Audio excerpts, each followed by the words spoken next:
Hello friends, welcome on Cyrus commerce classes. Myself Chanda Jaiswal. हम study कर रहे हैं related to 12th standard book keeping and accountancy. ठीक है, हम स्टार्ट करते हैं डायरेक्टली। अभी हमने सम स्टार्ट कर दिया है। ठीक है, इसके पहले हमने 4-5 सम सॉल्व कर लिए।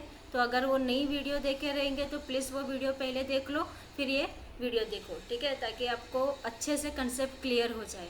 ओके, तो स्टार्ट करते हैं। जैसे कि हमने सम स्टार्ट किया है, यानी कि चैप्टर 1 स्टार्ट किया है, introduction to partnership and partnership final account. ठीक है, उसके अंदर हमने ये सम जैसे कि हमने उस पर मेथड ऑफ कैपिटल के भी सम्स लिए हैं और फाइनल अकाउंट्स का भी सम लिया, फिर उसके बाद दोनों का कंबाइंड सम भी लिया है। अब देखते हैं हम वापस और एक दो सम देखेंगे इस चैप्टर में हम। ठीक है, तो अगर आपको हेल्पफुल रहेगा तो इसको शेयर करो और लाइक करो और सब्सक्राइब करो। ठीक है, तो ताकि आपको जब सब्सक्राइब करोगे तो आपको नोटिफिकेशन मिलते रहेगी और आपको हर एक वीडियो की नोटिफिकेशन मिलेगी, तो आपकी स्टडी भी कंटिन्यू रहेगी। ठीक है, तो स्टार्ट करते हो। सम है आपके पास, from the following trial balance. Okay, from the following trial balance of mister Piyush and mister Arun. ठीक है, यहाँ पे दो पार्टनर्स हैं। जैसे कि आपको चैप्टर का नाम भी पता है क्या है, पार्टनरशिप फाइनल अकाउंट। 11th में आपने देखा था वो सोल प्रोप्राइटरशिप था। ठीक है, यहाँ पे पार्टनरशिप है। तो यहाँ पे क्या है, दो जन है, पीयूष एंड अरुण। ठीक है, अब उन लोग ने क्या किया है कि भाई रिक्वेस्ट किया कि रिक्वायर्ड है कि प्रिपेयर क्या करना है आपको, trading profit and loss account and balance sheet as a final account. ठीक है, ये आपको रेडी करना है। तो यहाँ पे आपको सम के अंदर ट्रायल बैलेंस दे दिया है। ठीक है, ट्रायल बैलेंस के बाद आपको एडजस्टमेंट दिया रहता है। ठीक है, उसके नीचे तो पहले हम सम कभी भी स्टार्ट करते तो कहाँ से स्टार्ट करना रहेगा आपको, एडजस्टमेंट के साथ। ठीक है, कहाँ से स्टार्ट करोगे एडजस्टमेंट। तो पहले हम एडजस्टमेंट देखते हैं और इसके ऊपर टिक मार्क करते जाना है। ठीक है, स्टार्ट करते हैं। जैसे कि आपके पास फर्स्ट एडजस्टमेंट क्या है, stock on hand 31 March 2019 was cost price ₹40,000 and market price ₹35,000। क्या है यहाँ पे, स्टॉक ऑन हैंड 31 मार्च 2019, यानी ये कौन सा हो गया आपका स्टॉक, क्लोजिंग स्टॉक। ठीक है, अब यहाँ पे दो दिया है आपको, एक है कॉस्ट प्राइस और उसकी वैल्यू दे दी है आपको 40,000 एंड मार्केट प्राइस उसकी वैल्यू दे दी है आपको 35,000। अब इसमें से आपको डिसाइड करना रहेगा कि कौन सा अमाउंट लेना है। तो जैसे कि आपको पता है कौन सा अमाउंट लेते हैं हम, जो लिस्ट रहेगा, जो कम रहेगा। तो यहाँ पे कम कौन सा है, 40,000 की 35,000, ऑफकोर्स 35,000। तो यहाँ पे आपके पास क्लोजिंग स्टॉक कितनी हो जाएगी, 35,000। अब इसकी इफेक्ट नोटबुक और पेंसिल लेके बैठो। ठीक है, ताकि उसमें आप लिखते जाओ।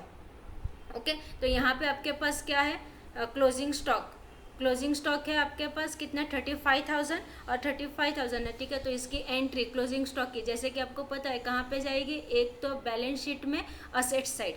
ठीक है, तो वहाँ पे लिख दो बैलेंस शीट और लिख दो वहाँ पे असेट्स, इस तरह से। और उसके बाद सेकेंड इफेक्ट कहाँ पे जाएगी इसकी, ट्रेडिंग अकाउंट में क्रेडिट साइड। ठीक है, इस तरह से लिख दो ताकि आपको कैसा बाद में वापस ये नहीं करना पड़े और एक ही बार में सम क्लियर हो जाए। ठीक है, चलो, तो ये हो गया। उसके बाद आपके पास नेक्स्ट है आपके पास interest on fix deposit ₹1200 is still receivable. Still receivable का मीनिंग क्या होता है, रिसीवेबल यानी क्या, अभी तक मिला नहीं है, मिलने वाला है। ठीक है, अभी तक मिला नहीं है, मिलने वाला है। तो अब इसको किसके ऊपर है, ये फिक्स डिपॉजिट के ऊपर है। ठीक है, तो देख लेते सम के अंदर कि वहाँ पे ऊपर आपके पास फिक्स डिपॉजिट दिया रहेगा। ठीक है, ट्रायल बैलेंस में। ओके, तो यहाँ पे आपके पास ट्रायल बैलेंस के अंदर जैसे कि देखो फिक्स डिपॉजिट आपको कहाँ पे दिख रहा है आप लोग को, कहीं पे, ओके फाइन, ये देखो यहाँ पे। ठीक है, इसके ऊपर टिक मार्क कर लो फिक्स डिपॉजिट। और एडजस्टमेंट नंबर क्या है यहाँ पे, 2, तो वहाँ पे लिख दो एडजस्टमेंट नंबर 2। ठीक है, उसके बाद यहाँ पे आपके पास क्रेडिट साइड भी दिया, देखो interest received on fix deposit. ठीक है, तो 2 पे एडजस्टमेंट है ये, तो यहाँ पे भी लिख दो एडजस्टमेंट नंबर 2। ठीक है, इस तरह से खाली लिख दो। अब इसकी इफेक्ट हम देख लेते हैं। ठीक है, उसके बाद एडजस्टमेंट में इंटरेस्ट ऑन फिक्स डिपॉजिट ये तो हमने कर लिया। ठीक है, अभी इंटरेस्ट ऑन फिक्स डिपॉजिट, तो इसकी इफेक्ट कहाँ कहाँ पे जाएगी, जैसे कि हमने देखा आपको ट्रायल बैलेंस में दिया है। ठीक है, तो एक तो प्रॉफिट एंड लॉस अकाउंट में दिया है कौन सी साइड, आपको ट्रायल बैलेंस में दिया है कौन सी साइड, क्रेडिट साइड, जो अभी हमने देखा। ठीक है, क्रेडिट साइड दिया है आपको, तो उसके अंदर क्या कर दोगे इसको, अभी बोला है वहाँ पे स्टिल रिसीवेबल ना, ठीक है, यानी अभी तक मिला नहीं, मिलेगा तो क्या कर दोगे, इसको ऐड कर दोगे। ठीक है, प्रॉफिट एंड लॉस अकाउंट में जो वहाँ पे आपके पास था ट्रायल बैलेंस के अंदर, उसमें आप प्रॉफिट एंड लॉस अकाउंट में जब लिखोगे, एंट्री करोगे, तब उसके अंदर इसको ऐड करना रहेगा। ठीक है, क्रेडिट साइड। और सेकेंड इफेक्ट फिक्स डिपॉजिट कहाँ पे लिखते हैं हम, बैलेंस शीट में, तो बैलेंस शीट में इसको हमें ऐड करना रहेगा। ठीक है, तो ये थी इफेक्ट उसके ऊपर। तो यहाँ पे लिख दो कि profit and loss account, profit and loss account credit side plus, इस तरह से लिख दो, profit and loss account credit side plus, और बैलेंस शीट में बैलेंस शीट असेट साइड, इस तरह से दो एंट्री इसकी। ठीक है, दो इफेक्ट ये हो जाएगा। उसके बाद है आपके पास provide RDD at 2.5% on sundry debtors. ठीक है, क्या है, सन्ड्री डेटर्स के ऊपर है, वापस आपके ट्रायल बैलेंस में जाओ और वहाँ पे सन्ड्री डेटर्स, उसके ऊपर टिक मार्क कर लो और एडजस्टमेंट नंबर लिख दो। ठीक है, सन्ड्री डेटर्स, ओके, ये रहा सन्ड्री डेटर्स, और उसके ऊपर लिख दो कौन से नंबर का एडजस्टमेंट, 3rd नंबर का एडजस्टमेंट। ठीक है, तो वहाँ पे लिख दो 3 नंबर का एडजस्टमेंट। अब ये तो आपको इफेक्ट पता है। ठीक है, आपके सन्ड्री डेटर्स में से लेस होंगे, और ये जो आपको मिलेंगे वो आपके न्यू आरडीडी रहेंगे।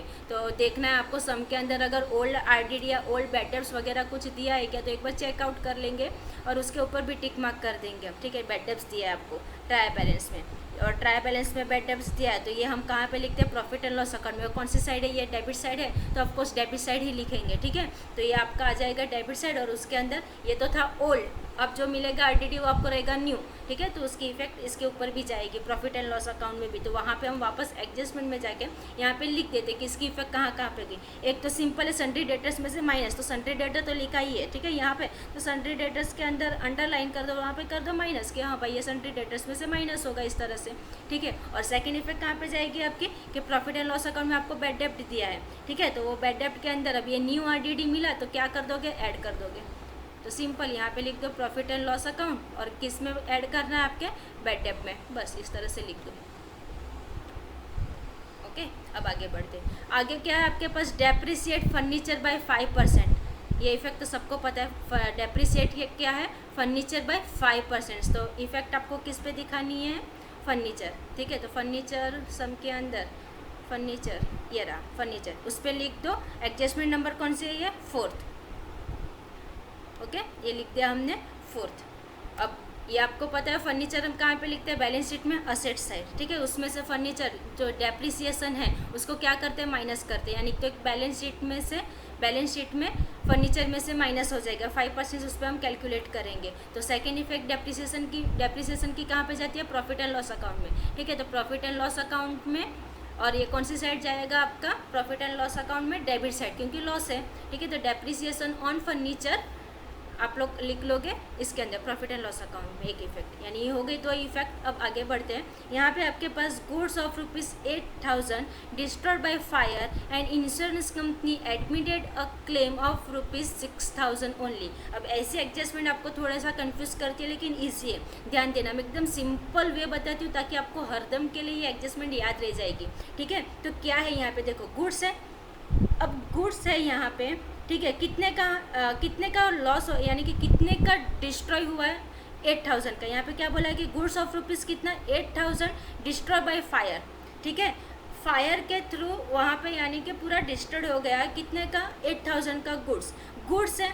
प्रॉफिट एंड लॉस और बैलेंस शीट में तो नहीं जाएगा, गुड्स रिलेटेड रहेगा आपके ट्रेडिंग अकाउंट से, तो इसको हम कहाँ पे लिखेंगे, ट्रेडिंग अकाउंट में। ठीक है, तो एक इफेक्ट यहाँ पे आप गुड्स के वहाँ पे लिख सकते हो कि यानी 8,000 के नीचे कि ट्रेडिंग अकाउंट में क्रेडिट साइड। तो एक तो ये सिंपल एंट्री हो जाएगी इसकी, ट्रेडिंग अकाउंट में क्रेडिट साइड। अब आगे क्या बोला है, डिस्ट्रॉयड बाय फायर, यहाँ तक सेंटेंस कंप्लीट हुआ। आगे पढ़ना है, insurance company admitted to claim of ₹6,000 only. अब ये 6,000 की एंट्री कहाँ पे करोगी कि भाई इंश्योरेंस कंपनी ने आपको 6,000 का क्लेम एक्सेप्ट कर लिया, यानी आपको 8,000 में से 6,000 तो वापस मिल रहा है। ठीक है, तो ये 6,000 अगर आपको वापस मिल रहा है तो आप कहाँ पे लिख दोगे इसको, बैलेंस शीट में असेट साइड, बैलेंस शीट में असेट साइड। ठीक है, कि भाई आपकी जो भी लॉस हुआ था उसमें से आपको 6,000 तो वापस मिल गया, तो कहाँ पे लिख दोगे, बैलेंस शीट में असेट साइड, ये 6,000 की एंट्री। दो एंट्री हुई, ट्रेडिंग अकाउंट में क्रेडिट साइड कितने का डिस्ट्रॉय हुआ, 8,000 का, तो सिर्फ 8,000 आपका ट्रेडिंग अकाउंट में क्रेडिट साइड। फिर यानी क्या लिखोगे, डिस्ट्रॉयड बाय फायर। नेक्स्ट क्या है, यहाँ पे क्लेम हुआ है। ठीक है, तो इंश्योरेंस क्लेम आपको कितना मिला, 6,000, बैलेंस शीट में असेट साइड।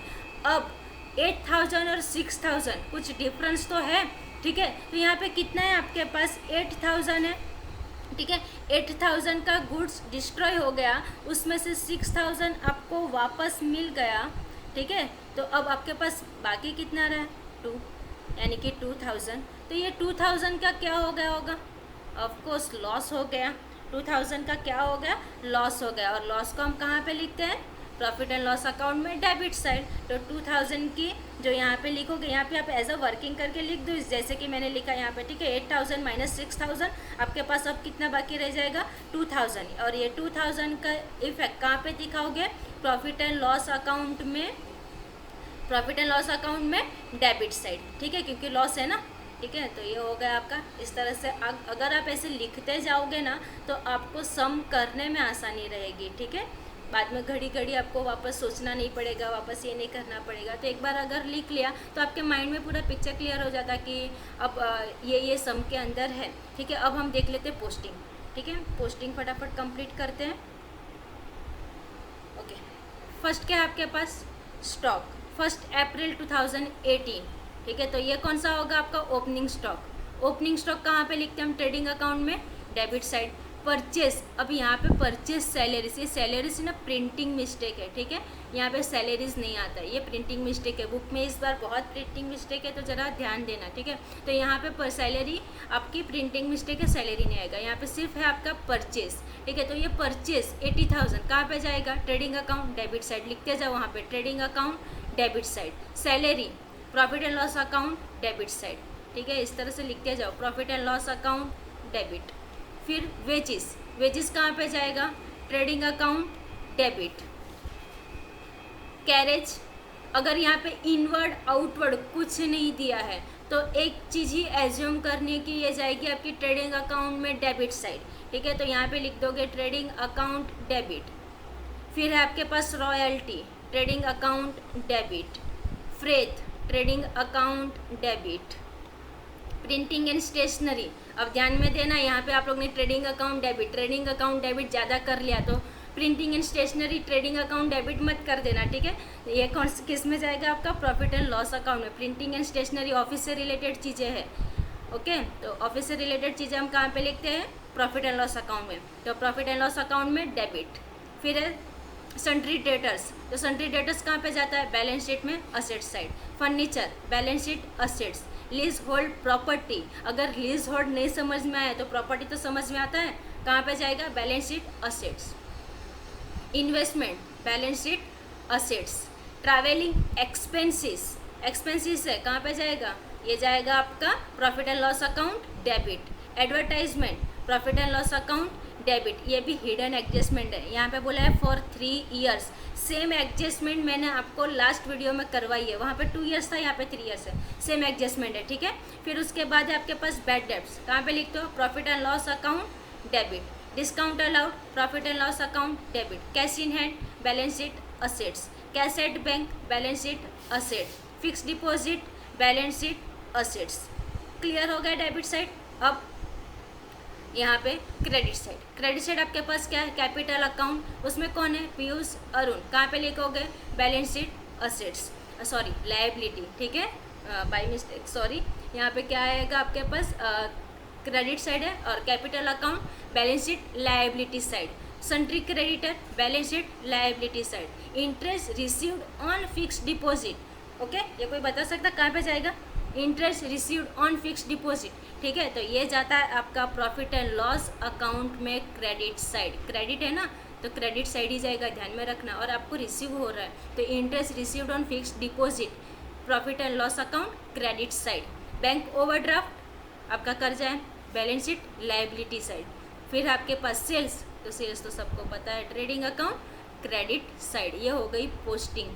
अब आपको मैं एक होमवर्क देती हूँ, ये पोस्टिंग आपको पूरी की पूरी आपके ट्रेडिंग अकाउंट, पीएनएल अकाउंट और बैलेंस शीट में कंप्लीट कर देनी है, ठीक है। अगर इतना काम आप कर लोगे तो बाद में सम खाली कंप्लीट करना रहेगा। तो मैंने एडजस्टमेंट भी बता दिया और उसके बाद ये पूरा पोस्टिंग भी दिखा दिया, ठीक है। तो मैं ब्रेक लेती हूँ, आप लोग क्या करोगे, पूरा ट्रेडिंग अकाउंट, P&L अकाउंट और बैलेंस शीट रेडी करके पोस्टिंग उसके अंदर करके रखोगे तब तक। ठीक है, तो मिलते हैं हम लोग नेक्स्ट वीडियो में। Thank you. शेयर करो, सब्सक्राइब करो ताकि नोटिफिकेशन मिले और सम आपका कंप्लीट हो। ठीक है, ओके, थैंक यू।